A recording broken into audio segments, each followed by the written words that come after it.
think that there's three really important skills you have to have in this industry, and in most industries, but especially when you're dealing with somebody's appearance, it's really important to have a sense of confidence and a really good ability to communicate.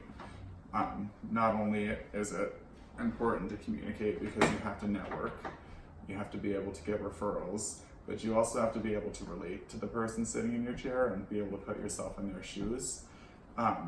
And the confidence piece is important because if you're visibly timid around a client, they're not going to have confidence in you.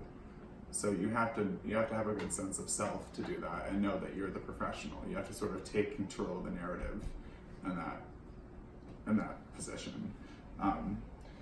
You have to be able to maximize your time, which is the second most important skill, because a lot of times you'll have a client that will come in and they won't necessarily book for all of the services that they need, but if you're able to maximize your time, you can make a good amount of money in a shorter period of time.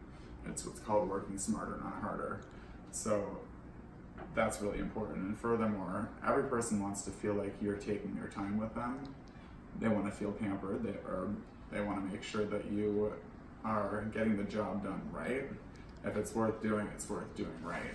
And at the same time, you don't want to keep the person who's next waiting forever, because most likely they won't come back.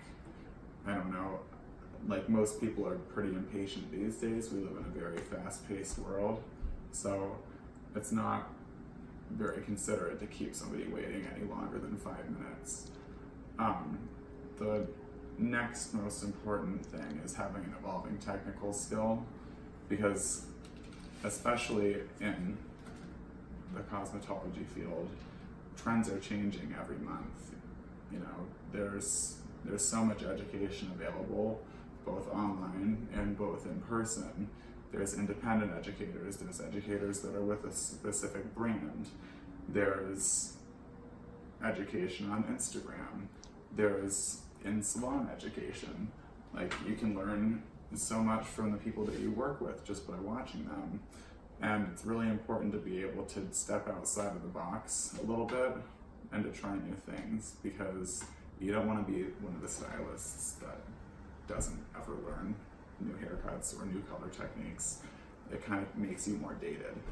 And I think that that's one of the things that our generation has done really well, is try new things out and not be afraid of change, because that's the only thing that's constant is change.